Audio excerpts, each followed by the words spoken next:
Hello students. Last lecture में हम लोगों ने एक नया चैप्टर स्टार्ट किया था, सरफेस केमिस्ट्री। हम लोगों ने पढ़ा था सरफेस केमिस्ट्री के बारे में कि सरफेस केमिस्ट्री क्या होती है। साथ साथ हम लोगों ने पढ़ा था कि सरफेस केमिस्ट्री में वो कौन कौन सी फिनोमेनाज होती है जो किसी भी सब्सटेंस के सरफेस पर असर करती है। तो इन चीजों के बारे में हम लोगों ने पढ़ा था, जिसमें सबसे एक महत्वपूर्ण, सबसे इंपॉर्टेंट जो प्रोसेस है जो किसी भी सब्सटेंस के सरफेस पर होता है वो है एड्सॉर्प्शन। हम लोगों ने एड्सॉर्प्शन के बारे में बात किया था। एड्सॉर्प्शन क्या होता है, कैसे होता है, क्या इसका मैकेनिज्म होता है, इन सारी चीजों के बारे में हम लोगों ने लास्ट लेक्चर में बात किया था। आज के इस लेक्चर में हम लोग बात करने वाले हैं कि कितने प्रकार के एड्सॉर्प्शंस होते हैं, एड्सॉर्प्शंस कितने प्रकार के होते हैं, और जो एड्सॉर्प्शंस के टाइप्स होते हैं उनमें क्या क्या चीजें होती हैं, किस तरह के फोर्सेस ऑपरेटेड होते हैं। तो इन सारी चीजों के बारे में हम लोग आज के इस लेक्चर में बात करेंगे। तो सबसे पहली चीज जो हम लोग आज इस लेक्चर में जानेंगे वो है types of adsorption. Types of adsorption. Adsorption के प्रकार, कितने प्रकार के एड्सॉर्प्शन होते हैं। तो अगर हम लोग एड्सॉर्प्शन में एड्सॉर्बेट और एड्सॉर्बेंट के ऊपर, इन दोनों के बीच में लगने वाले फोर्सेस को देखें तो इन फोर्सेस के आधार पर एड्सॉर्प्शन को दो पार्ट में डिवाइड किया जा सकता है। तो on the basis of interactive forces between adsorbate and adsorbent, the adsorption can be divided into two types. First, physical adsorption and second, chemical adsorption. So physical adsorption, that is also known as physiosorption in short. Short में हम लोग इसको physiosorption कहते हैं, जबकि chemical adsorption that is known as chemisorption. तो physical adsorption क्या चीज है, कैसे फिजिकल एड्सॉर्प्शन होता है। तो जब कभी भी एड्सॉर्बेंट और एड्सॉर्बेट के बीच में जो लगने वाले अट्रैक्टिव फोर्सेस होते हैं वो फिजिकल फोर्सेस होते हैं, या हम यूं कह सकते हैं कि सिंपली वंडर वॉल्स फोर्सेस होते हैं जो किसी भी एड्सॉर्बेट को अट्रैक्ट करते हैं अपने सरफेस की तरफ। तो इस तरह के जो एड्सॉर्प्शंस होंगे वो फिजिकल एड्सॉर्प्शंस कहलाते हैं। लेकिन केमिकल एड्सॉर्प्शंस में क्या होता है, केमिकल एड्सॉर्प्शंस में जो एड्सॉर्बेट होगा वो एड्सॉर्बेंट के सरफेस पर केमिकल बॉन्डेड के द्वारा होल्ड करता है, वो केमिकल बॉन्ड से बंधा हुआ होता है, और कोई भी एड्सॉर्बेट तभी केमिकली एड्सॉर्ब करेगा एड्सॉर्बेंट के सरफेस पर जब दोनों सब्सटेंसेस आपस में रिएक्टिव होंगे। It means there is a chemical reactions occur on the surface of adsorbent in chemical adsorption. Chemical adsorption में एक केमिकल रिएक्शन शुरू होती है एड्सॉर्बेंट के सरफेस पर, किसके द्वारा, एड्सॉर्बेट के द्वारा। फिर अभी हम लोग इस पे बात करेंगे और डिटेल में फिजिकल एड्सॉर्प्शंस के क्या क्या कैरेक्टरिस्टिक्स हैं, कौन कौन सी चीजें होती हैं, क्या ये रिवर्सेबल है या इरिवर्सेबल है, एंथैल्पी ऑफ एड्सॉर्प्शन क्या होती है, if we increase the temperature then what will happen, क्या होगा अगर हम लोग टेंपरेचर बढ़ाते हैं। स्टेट्स के बारे में पढ़ेंगे कि किन स्टेट्स में ज्यादा एड्सॉर्प्शन होता है, एड्सॉर्प्शन का एक्सटेंट कैसा होता है फिजिकल एड्सॉर्प्शन में। तो इन सारी चीजों के बारे में, और बिल्कुल इसी तरह से हम लोग देखेंगे केमिकल एड्सॉर्प्शन में कि एंथैल्पी ऑफ एड्सॉर्प्शन क्या है, क्या सभी प्रकार के सब्सटेंसेस जो हैं वो किसी भी एड्सॉर्बेंट के सरफेस पर केमिकली एड्सॉर्ब हो सकते हैं, इनके बीच में जो बनने वाले बॉन्ड्स होते हैं, जो लगने वाले फोर्सेस होते हैं वो किस प्रकार के होते हैं, क्यों ये रिवर्सेबल हो सकते हैं या नहीं हो सकते हैं, इरिवर्सेबल है। तो इन सारी चीजों के बारे में हम लोग वन बाय वन बात करेंगे। तो सबसे पहली चीज जो हम लोग जानेंगे वो है टाइप्स ऑफ एड्सॉर्प्शन। तो depending upon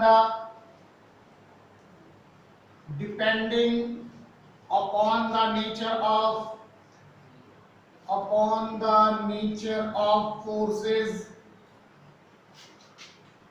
nature of forces between adsorbent and adsorbate, between adsorbent and adsorbate.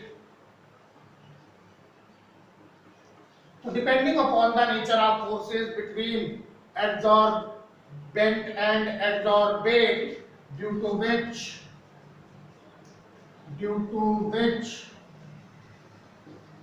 adsorbate molecules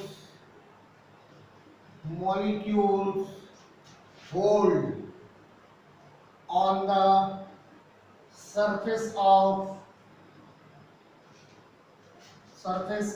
adsorbent.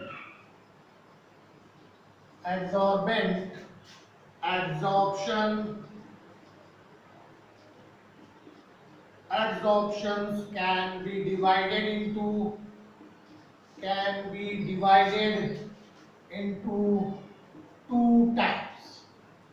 Absorption जो है वो दो प्रकार में डिवाइड किया जा सकता है। सबसे पहला क्या होगा? Physical absorption.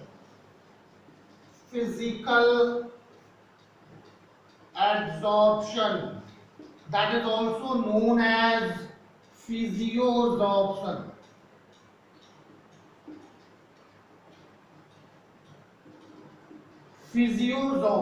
और दूसरा क्या होगा? Chemical absorption.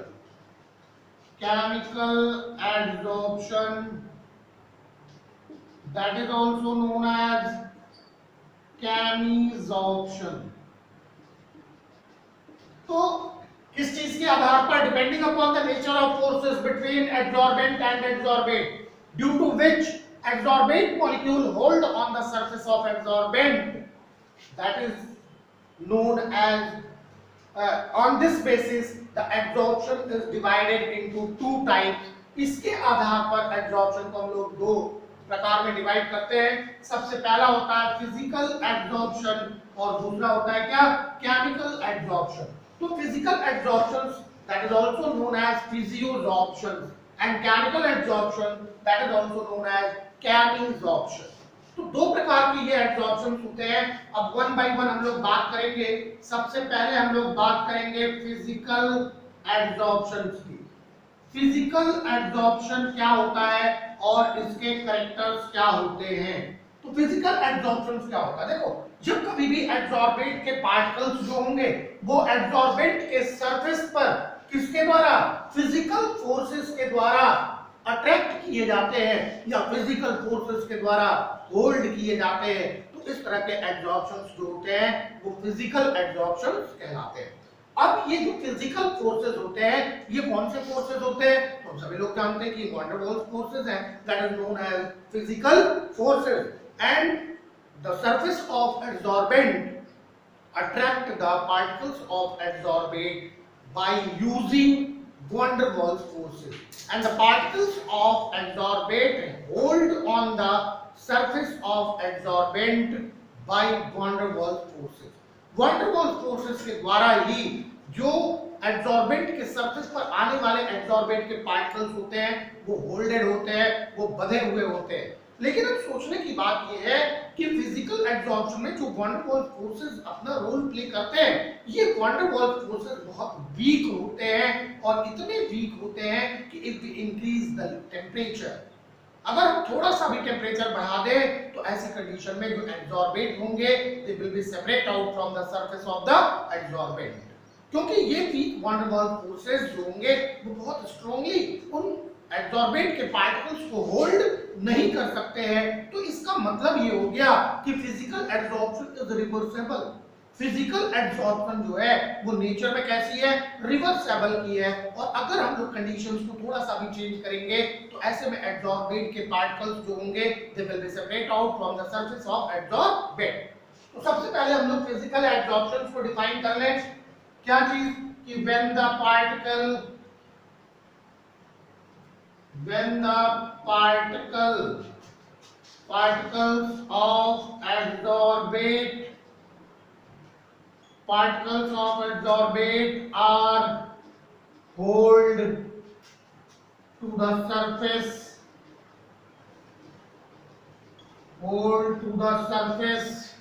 of the adsorbent adsorbent by the physical forces, by the physical forces, इसके द्वारा, फिजिकल फोर्सेस के द्वारा, such as van der Waals, such as van der Waals forces. So the adsorption is called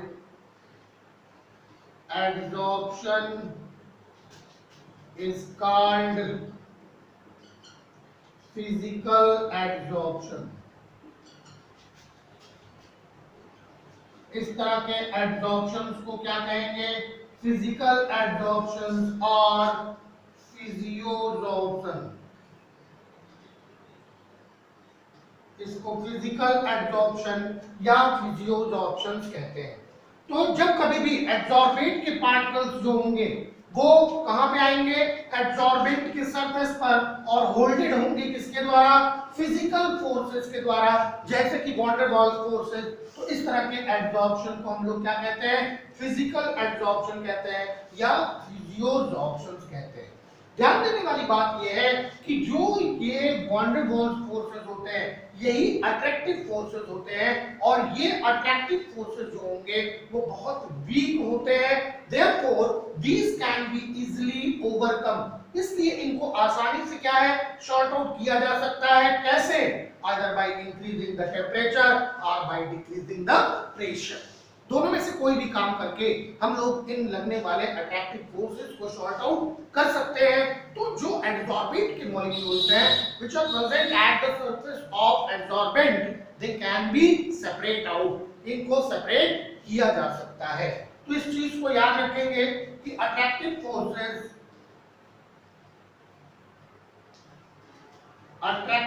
forces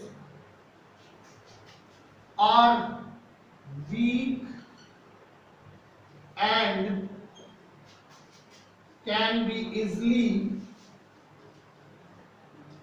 overcome by increasing temperature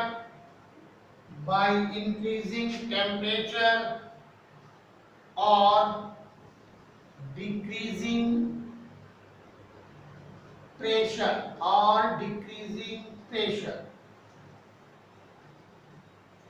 तो जो ये attractive forces लगते हैं ये बहुत ही वीक फोर्सेस होते हैं, इनको आसानी से ओवरकम कर सकते हैं, आसानी से इनको तोड़ सकते हैं। कैसे? या तो टेम्परेचर को बढ़ा करके या प्रेशर को घटा करके।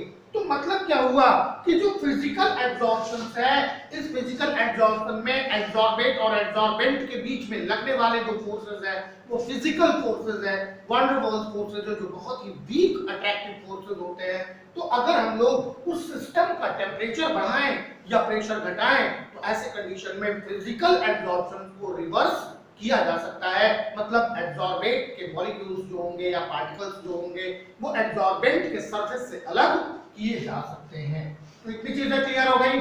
अभी हम लोग बात करेंगे कैरेक्टर्स ऑफ फिजिकल एब्जॉर्प्शन। जो फिजिकल एब्जॉर्प्शन होता है इसके कैरेक्टरिस्टिक्स क्या हैं? कौन कौन से ऐसी चीजें हमको फिजिकल एब्जॉर्प्शन में देखने को मिलती हैं? तो लगाइए heading characteristics of physical absorption.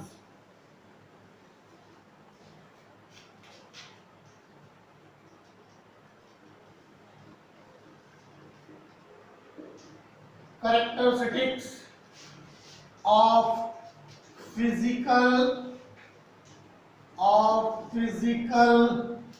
adsorption। characteristics of physical adsorption। Physical absorption के क्या कैरेक्टर्स होते हैं? कौन कौन से ऐसे कैरेक्टर्स हैं जो फिजिकल एब्जॉर्प्शन में होते हैं? तो सबसे पहला कैरेक्टर देखेंगे क्या चीज कि लो enthalpy of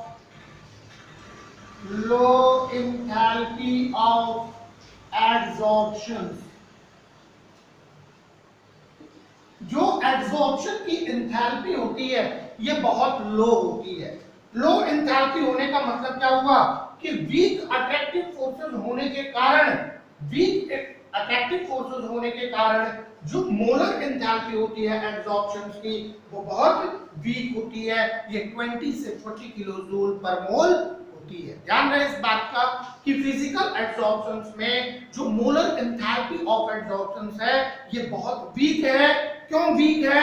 due to the weak attractive forces, बहुत वीक अट्रैक्टिव फोर्सेस के कारण, और इनका जो ऑर्डर होता है वो 20 से 40 किलो जूल पर मोल होता है। मतलब क्या हुआ इसका?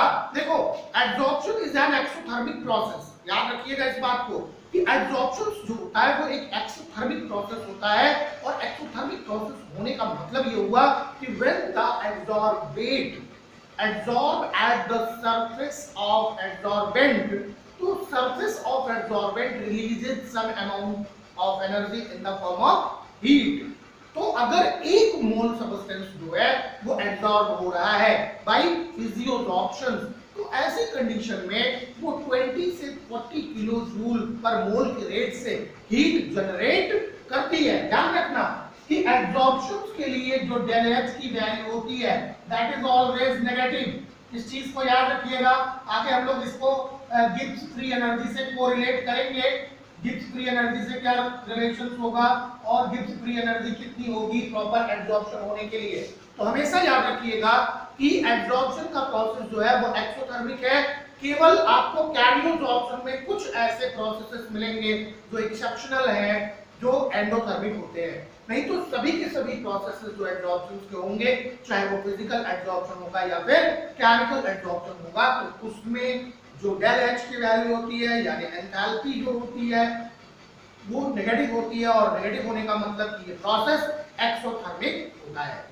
तो अब देखने की बात ये है कि जो फिजिकल एब्जॉर्प्शन है उसमें एंथैल्पी ऑफ एब्जॉर्प्शन जो होगी वो कैसी होगी? लो होगी, यानी बहुत कम जो है वो हीट निकलेगी। कहां से? From the surface of the absorbent. अब इसकी वजह से क्योंकि प्रोसेस एक्सोथर्मिक है तो एब्जॉर्बेंट का जो सरफेस होता है उसकी एनर्जी घट जाती है। सरफेस की एनर्जी क्या होती है? घट जाती है। तो ध्यान रहे, इसका मतलब ये हुआ कि अगर इनका रेंज 20 टू 40 किलो जूल पर मोल है, तो ऐसी कंडीशन में अगर हम लोग एक्सटर्नल सोर्स से इतनी हीट प्रोवाइड करें तो जो एब्जॉर्बेट है वो आउट हो सकता है। कहां से? सरफेस ऑफ एब्जॉर्बेंट से। तो इसीलिए टेम्परेचर बढ़ाने पर या प्रेशर को घटाने पर जो फिजिकल एब्जॉर्प्शन है वो रिवर्स हो जाता है। तो सबसे पहली चीज कि लो एंथैल्पी ऑफ एब्जॉर्प्शन, तो due to weak attractive forces, due to weak attractive forces, due to weak attractive forces the molar enthalpy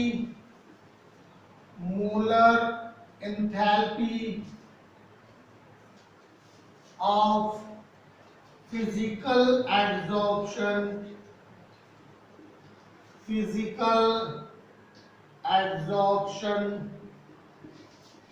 is very low, it is in the order of 20 to 40 kilojoule पर मोल। ये चीज कि enthalpy of absorption जो होगी physical एब्जॉर्प्शंस में ये कैसी होती है? बहुत लो होती है, और ये 20 से 40 किलो जूल पर मोल के ऑर्डर में होती है। दूसरी चीज हम लोग देखेंगे कि फिजिकल एब्जॉर्प्शंस जो है वो नेचर में कैसा है? तो रिवर्सेबल नेचर का होता है। फिजिकल एब्जॉर्प्शंस जो है वो रिवर्सेबल नेचर के होते हैं। रिवर्सेबल नेचर होने का मतलब क्या हुआ कि इनको हम लोग एब्जॉर्बेंट के सरफेस से अलग कर सकते हैं बाय इंक्रीजिंग टेम्परेचर और डिक्रीजिंग प्रेशर। तो due to weak attractive forces, due to weak attractive forces, due to weak attractive forces, physical absorption,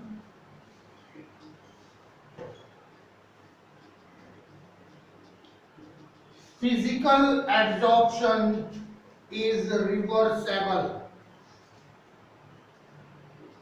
मतलब क्या हुआ, अगर किसी भी सॉलिड के सरफेस पर कोई भी गैस एब्जॉर्ब हो रही है तो क्या बनाएगा, गैस सॉलिड। क्या बनाएगा, गैस सॉलिड। और इसके साथ क्या निकलेगी, हीट, क्योंकि हमने आपको बताया कि प्रोसेस जो होगा वो एक्सोथर्मिक होगा। तो ऐसी कंडीशन में अगर इसको रिएक्शंस को देखें तो ये रिवर्स हो सकती है। By using this amount of heat gas can be separated out from the surface of solid. Gas जो है वो सॉलिड के सरफेस से सेपरेट हो जाती है। तो on decreasing pressure and increasing temperature तो द एब्जॉर्प्शन डिक्रीजेस। अगर हम लोग क्या करें, टेम्परेचर को इंक्रीज करें, क्योंकि अब देखो यहाँ पे ली चैटलियर प्रिंसिपल भी अप्लाई कर सकते हैं। ली चैटलियर प्रिंसिपल, अगर ये सिचुएशंस अगर हो रही है तो ऐसी कंडीशंस में system of absorption can be achieved equilibrium. तो ये इक्विलिब्रियम अचीव कर सकता है, but if we apply the le Chatelier principle, तो from this equation it is clear that the absorption of gas on a solid surface by physical forces, that is an exothermic process, and we know that when the process is an exothermic, then if we increase the temperature, so the equilibrium will shift in those directions where they can maintain the increase of temperature. तो अगर ऐसी condition में equilibrium को देखें तो किधर shift हो जाएगी, बैकवर्ड शिफ्ट हो जाएगी, क्योंकि अगर हीट हम बढ़ाएंगे तो एब्जॉर्प्शन घटने लगेगा और डीजॉर्प्शन बढ़ने लगेगा। मतलब जो गैसेस जो है वो एब्जॉर्बेंट के सरफेस पर एब्जॉर्ब हुए हैं वो वहां से सेपरेट आउट होने लगेंगे। और वैसे भी सिंपल वर्ड्स में हम लोग अगर जान लें कि जो गैसेस मॉलिक्यूल्स होंगे जो एब्जॉर्बेंट के सरफेस पर weak van der Waals forces के द्वारा होल्डेड होते हैं, तो if we increase the temperature तो the kinetic energy of that gas particles will also increases. उन गैसेस पार्टिकल्स की काइनेटिक एनर्जी क्या होगी, बढ़ेगी। और जब काइनेटिक एनर्जी बढ़ेगी तो हम लोग जानते हैं कि gases particles are free to move in every direction, so they will try to break the van der Waals forces through which they are bonded, and once they will break them they will escape out from the surface of adsorbent। अगर एक बार उन्होंने वो bond तोड़ दिया, जो कि हम energy दे रहे हैं एक्सटर्नल सोर्स से, उनकी काइनेटिक एनर्जी बढ़ रही है, तो अगर वो फोर्सेस को क्या करते हैं, ब्रेक करते हैं, तो वो रुकेंगे ही नहीं। वो तुरंत क्या होगा, हाई काइनेटिक एनर्जी की वजह से वो एब्जॉर्बेंट के सरफेस से लीव आउट हो जाते हैं। तो कहने का मतलब ये है कि जो फिजिकल एब्जॉर्प्शन होता है, ये फिजिकल एब्जॉर्प्शन जो है वो रिवर्सेबल नेचर का होता है। ऐसा नहीं है कि एक ही डायरेक्शन में होगा और एब्जॉर्प्शन हो रहा है तो होता जाएगा होता जाएगा होता जाएगा, ऐसा नहीं होता है। एक समय ऐसा आएगा कि जब एब्जॉर्प्शन जो है वो डीजॉर्प्शन में कन्वर्ट हो सकता है, या तो फिर हम टेम्परेचर बढ़ाएं या प्रेशर को क्या करें, डिक्रीज करें। इन कंडीशंस में ये कैसा होगा, रिवर्सेबल हो जाएगा। तो इतनी चीजें क्लियर हो गई। अब अगर हम लोग देखें तो इफेक्ट ऑफ टेम्परेचर देखेंगे। इफेक्ट ऑफ टेम्परेचर, तो बहुत सारी चीजों के को लेकर के हम लोग टेम्परेचर की बात कर चुके हैं। तो लिखेंगे क्या, since absorption is an exothermic process, an exothermic process, चूंकि एब्जॉर्प्शन जो है वो एक एक्सोथर्मिक प्रोसेस है, तो therefore it occurs at low temperature. इसलिए ये किस पे होगा, लो टेम्परेचर पर होगा। तो अगर हमें ज्यादा से ज्यादा गैसेस को एब्जॉर्ब कराना है, तो ज्यादा से ज्यादा गैसों को अगर किसी भी मेटल सरफेस पर या किसी भी सॉलिड के सरफेस पर एब्जॉर्ब कराना है, तो उस सिस्टम का टेम्परेचर क्या करना होगा, लो करना होगा। और अगली चीज देखेंगे, lake of specificity.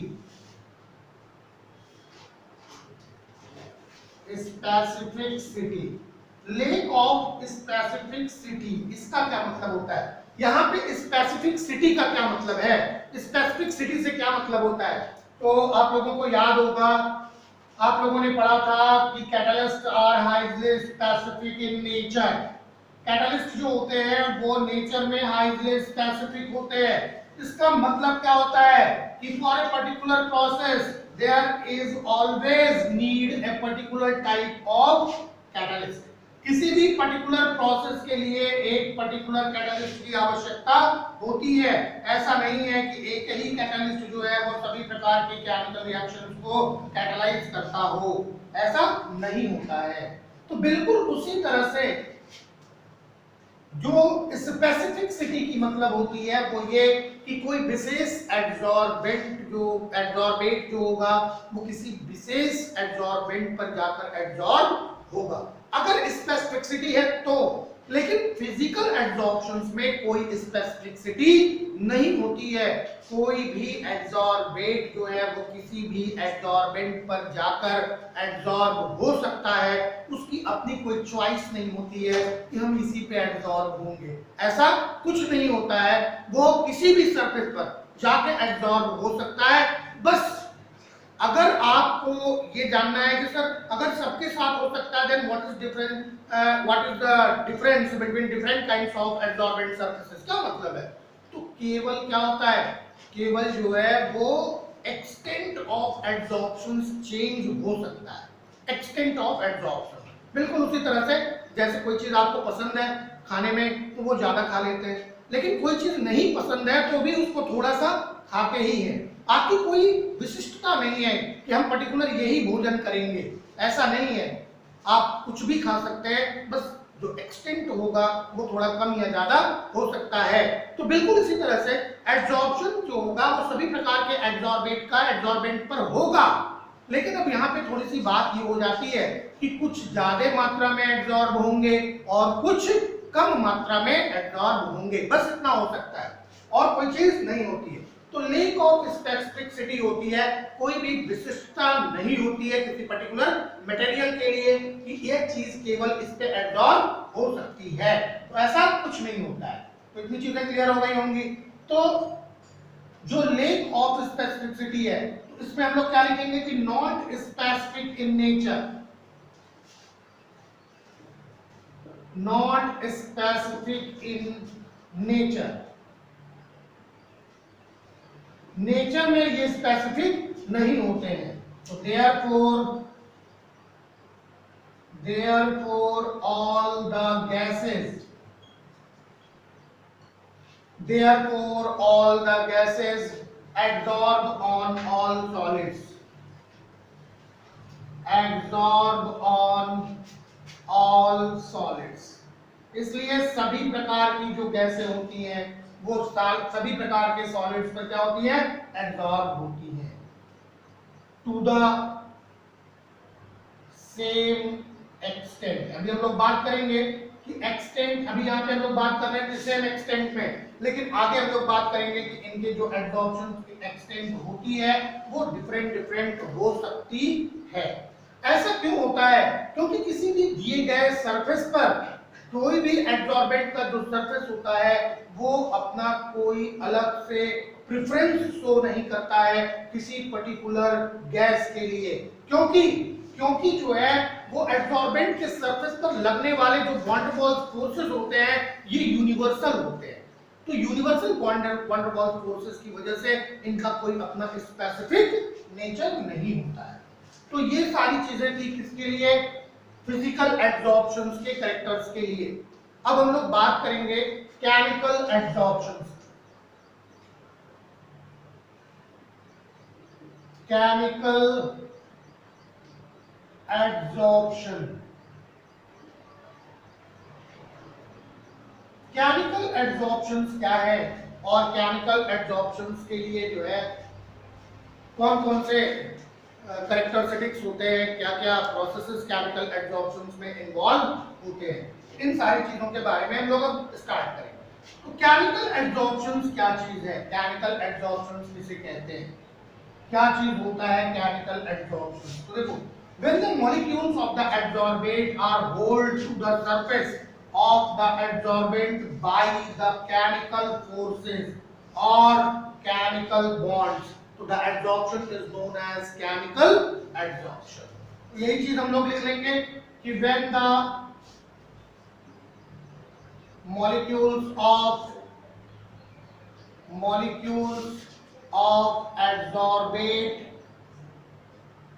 adsorbate holds on the surface of adsorbent by the chemical forces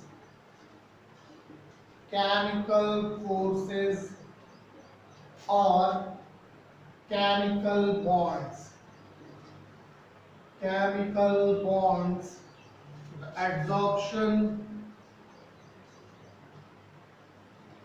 adsorption is called chemical adsorption.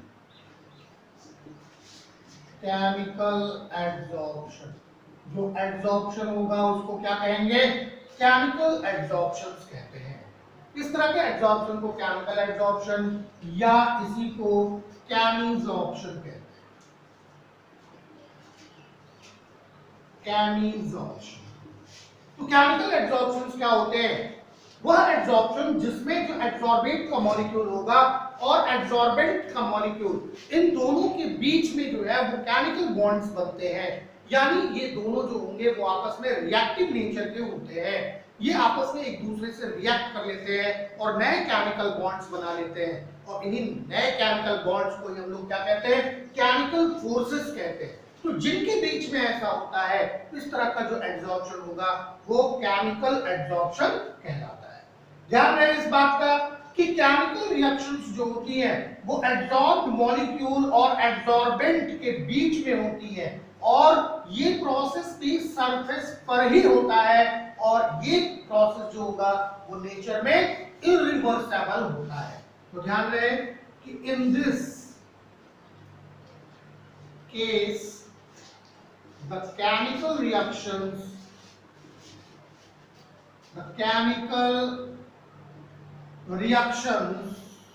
occurs between the adsorbate molecule and the adsorption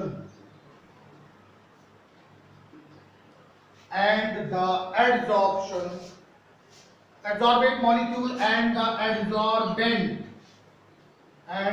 adsorbent at the surface. So in this case chemical reactions occurs between the adsorbate molecule and adsorbent. ये कहां पे होगा? Surface पर होता है और इस तरह का जो एड्सॉर्प्शन होता है वो नेचर में इरिवर्सिबल होता है। तो this type of adsorption is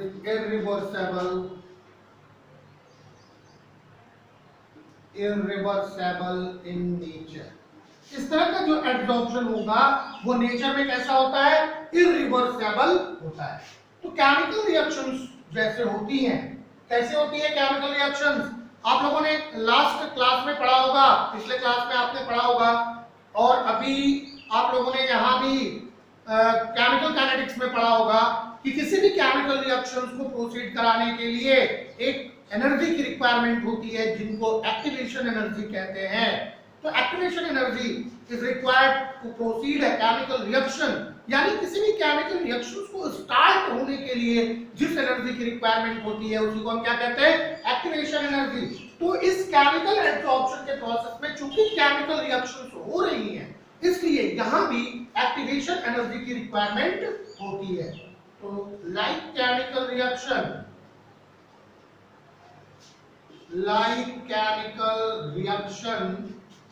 there are activation energy there are activation energy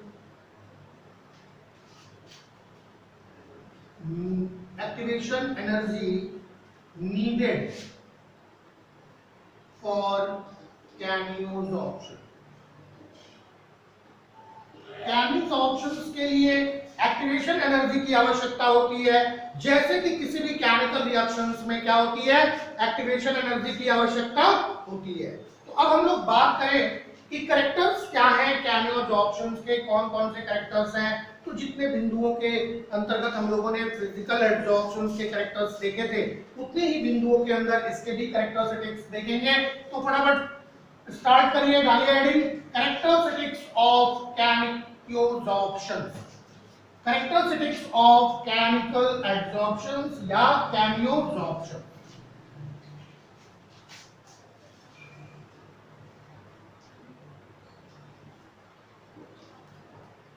Characteristics of Cannies-Options। Cannies-Options के characteristics क्या हैं?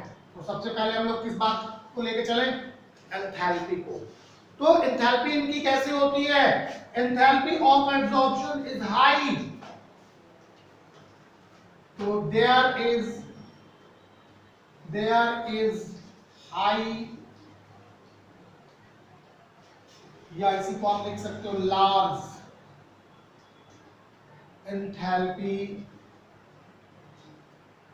Enthalpy of adsorption. Chemisorptions में जो एंथैल्पी होगी इनकी वो कैसी होगी, बहुत हाई होगी, बहुत ज्यादा होगी। रीजन क्या है, क्योंकि इनके बीच में बॉन्ड्स का फॉर्मेशन होता है।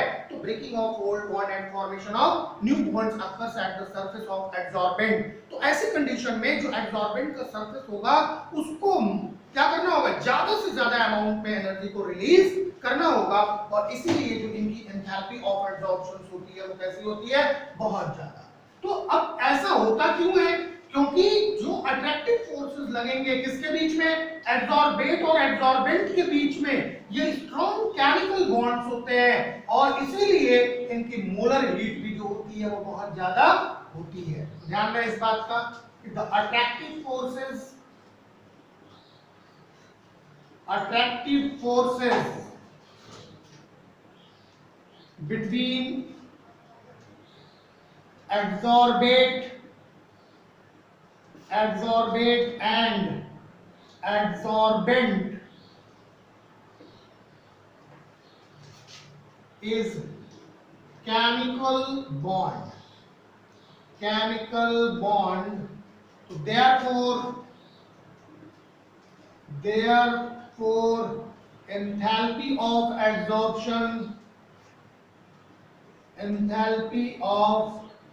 adsorption is high। इसलिए एंथैल्पी ऑफ एडजॉर्प्शन जो है हाई है, और कितना है, it come into the order of 80 to 240 kilojoule पर मोल।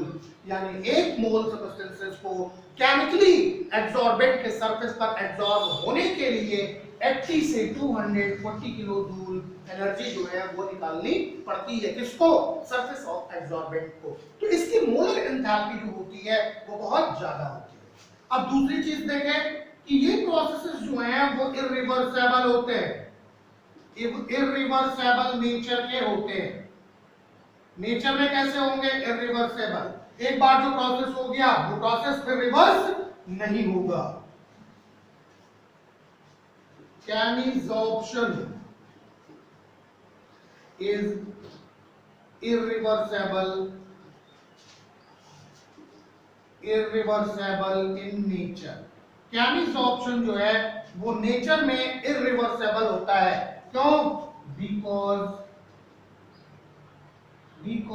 it involve compound formation, क्योंकि इसके द्वारा जो है वो कंपाउंड का फॉर्मेशन हो जाता है, इसलिए कंपाउंड को पुनः उसके कॉन्स्टिट्यूटिंग एलिमेंट्स में नहीं तोड़ा जा सकता है, इसीलिए ये नेचर में कैसा होता है, इररिवर्सिबल होता है। तीसरी चीज देखें, इफेक्ट ऑफ टेम्परेचर। टेम्परेचर का क्या प्रभाव पड़ता है? तो केमिकल ऑप्शंस में टेम्परेचर से जो इफेक्ट आता है वो इरेगुलर इफेक्ट होता है।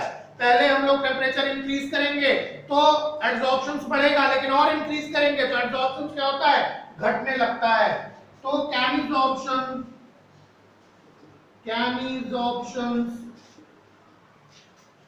first increases on increasing temperature। पहले क्या होता है? टेम्परेचर बढ़ाने पर ये बढ़ता है up to a certain limit या extent, then decreases regularly,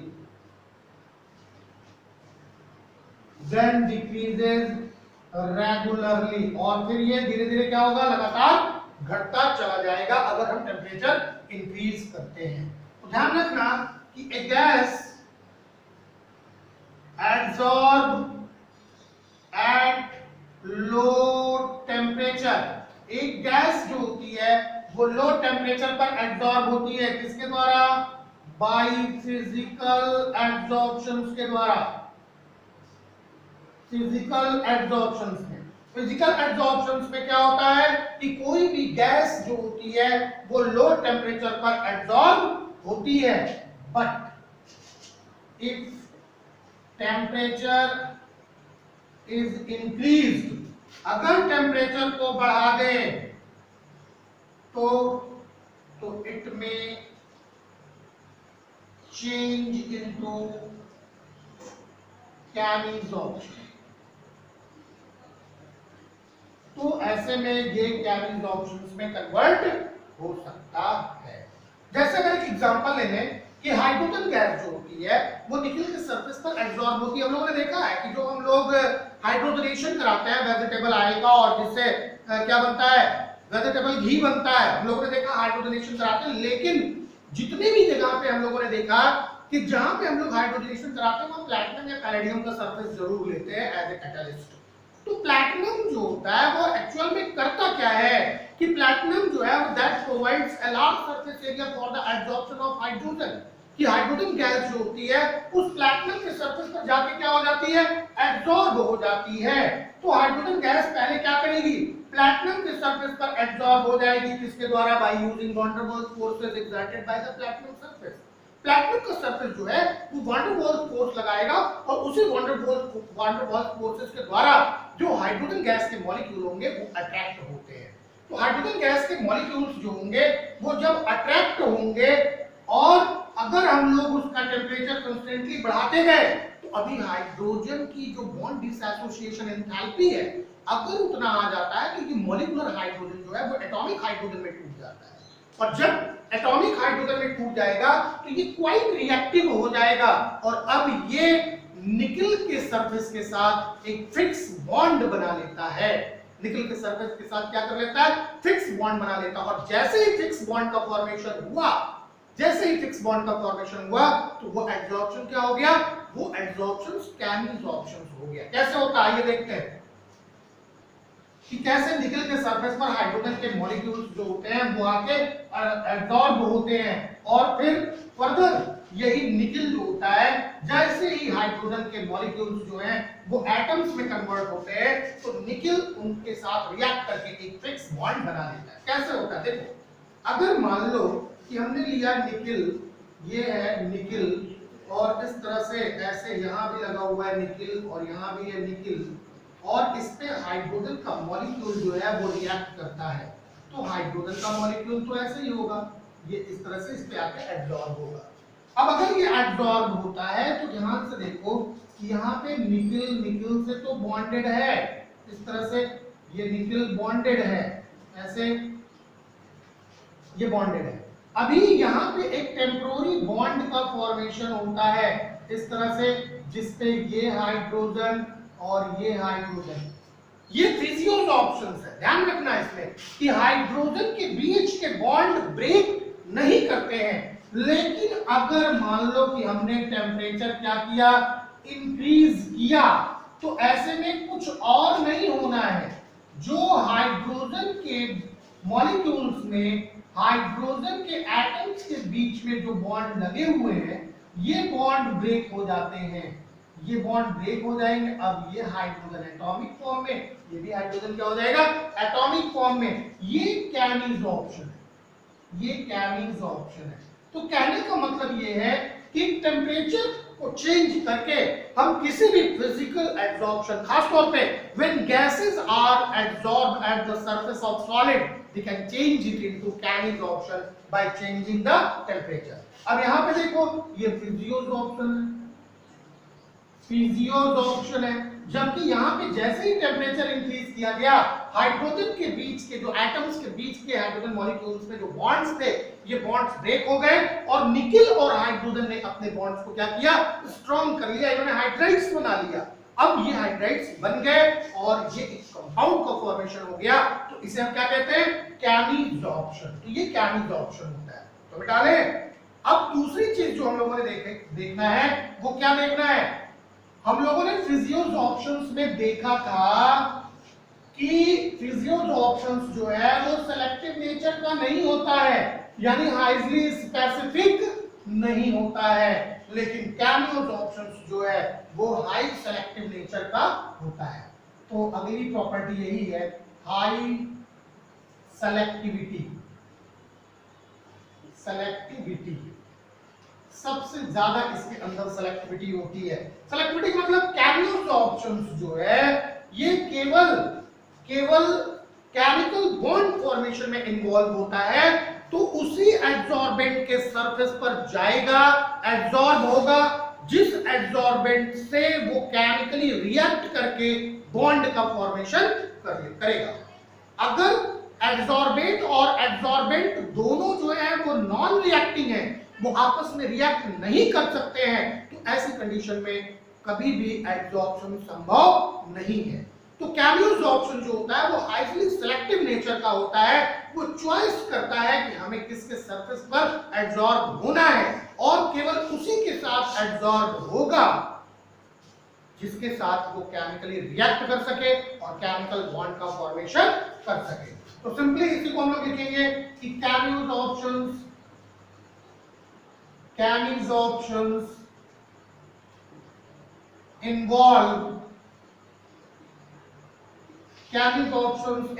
the formation of chemical bond,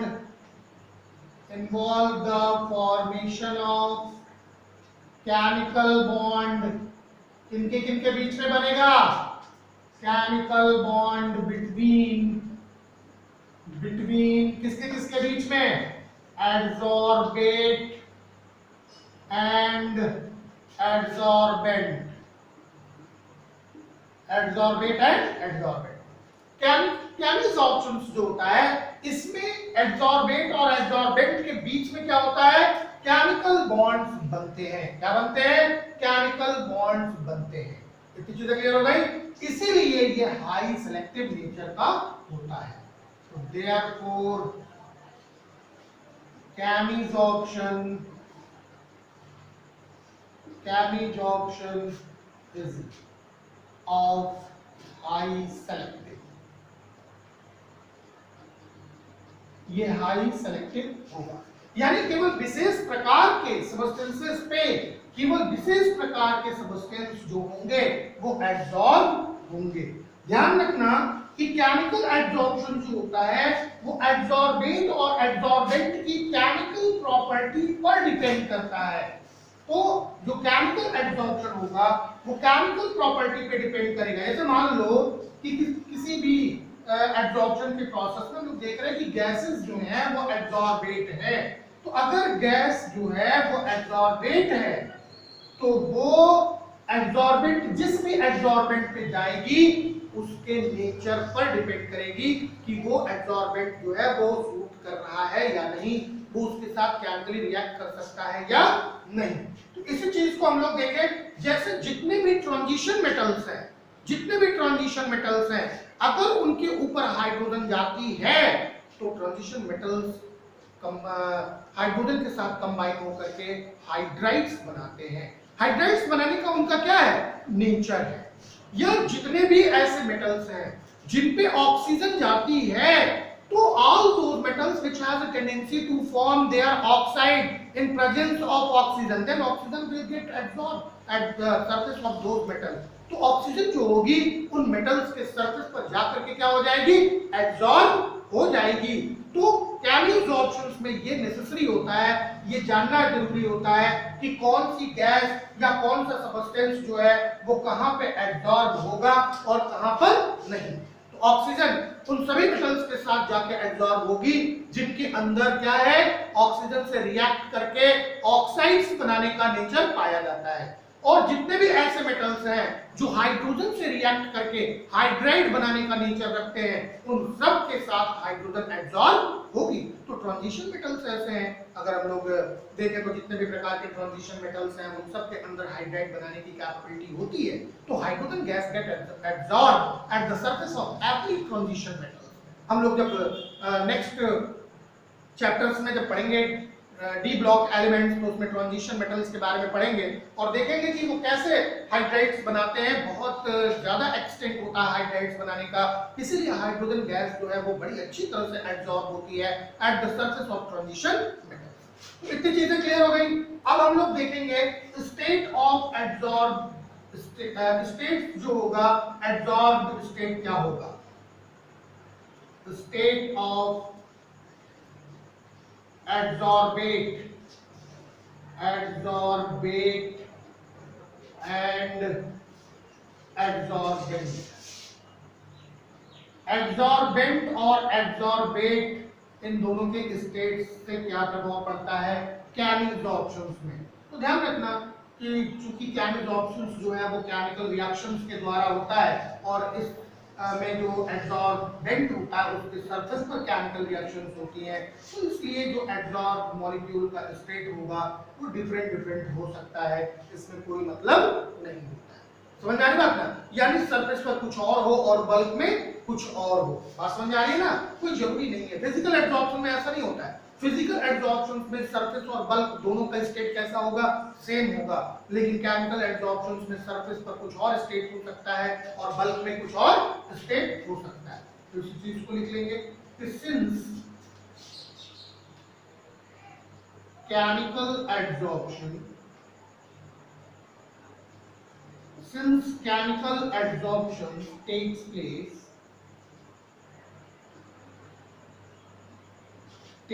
place by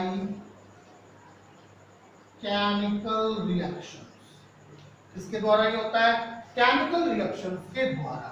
तो therefore the state of adsorbed molecule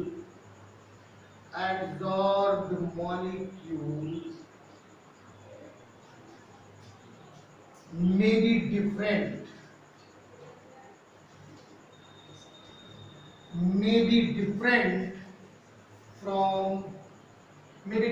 at surface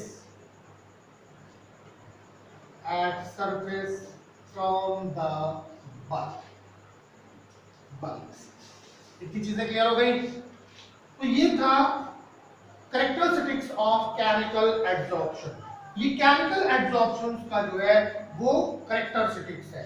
ध्यान रखना, केमिकल एब्जॉर्प्शन में जो है वो एक्टिवेशन एनर्जी नीडेड होती है। क्या होती है, एक्टिवेशन एनर्जी नीडेड होती है। और दूसरी चीज जो होती है वो एंथैल्पी ऑफ एब्जॉर्प्शन। तो एंथैल्पी ऑफ एब्जॉर्प्शन कहते किसे हैं कि amount of energy released when 1 mole of adsorbent, 1 mole of adsorbate absorb at the surface of adsorbent. अगर 1 मोल जो है वो एडसॉर्बेंट के सरफेस पर जाके जब एब्जॉर्ब होता है, उस समय उस एडसॉर्बेंट के सरफेस से जो हीट निकलती है उसी को हम क्या कहते हैं, उसी को हम लोग क्या कहेंगे, एंथैल्पी ऑफ एब्जॉर्प्शन कहते हैं। तो ये चीजें यहाँ पे फिनिश हो गई। अभी हम लोगों को देखना है फिजिकल और केमिकल एब्जॉर्प्शन का मैकेनिज्म क्या होता है। तो और इसके साथ साथ हम लोग देखेंगे वो कौन कौन से फोर्सेस हैं जो एब्जॉर्प्शन के प्रोसेस को ऑपरेट करते हैं। तो ये सारी चीजें हम लोग बात करेंगे नेक्स्ट लेक्चर में। अगले लेक्चर में हम लोग देखेंगे mechanism of physical and chemical absorption and the forces which correlates the process of absorption. तो इतनी चीजें आप लोग प्रिपेयर करिए। मैक्सिमम चीजें आपको इस चैप्टर में थ्योरेटिकल मिलेंगी, केवल दो एक चीजों को छोड़ करके बाकी सारी चीजें आपको थियरीज हैं जो आपको याद करनी है। तो फटाफट आप लोग नोट्स बनाइए और याद करिए इसको। जितना ज्यादा आप लोग याद करके रखेंगे, क्योंकि इस चैप्टर से हर बार बोर्ड के एग्जामिनेशंस में क्वेश्चंस आते हैं, शॉर्ट नोट्स आते हैं, तो उन सारी चीजों को सॉल्व करने के लिए आपको प्रिपेयर होना होगा।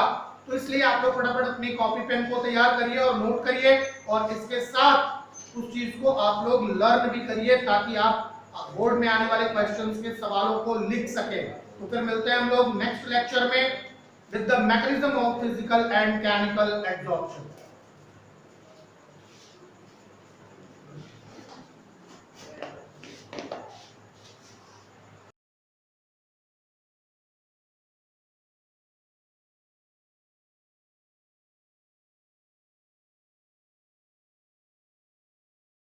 तेरी कूलनेस का स्वैग कहीं लो ना हो जाए, तेरी लाइफ की स्पीड कहीं स्लो ना हो जाए, तेरी कूलनेस का स्वैग कहीं लो ना हो जाए, तेरी लाइफ की स्पीड कहीं स्लो ना हो जाए। जरा ध्यान से सुनो ना, फिर बाद में ना रोना,